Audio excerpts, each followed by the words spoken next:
habar jeclaa waraysanayo waxay nagu yiraahdeen dagaalkani waxa weeyaan af xabashi uu qorayaaba midhinaw durnow danaanow baabulaayow habaradaag waanu garan weynay anagu meeshan ma garanayno dhulbaantaanu garanayna xitaa maaha waa dhulbaanta kale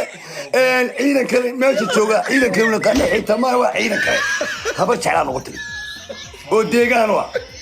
موسى إسماعيل بن وريس الله وحين ينادين لا سعانود ميت كده هسرت وحنا هين ما قرنينه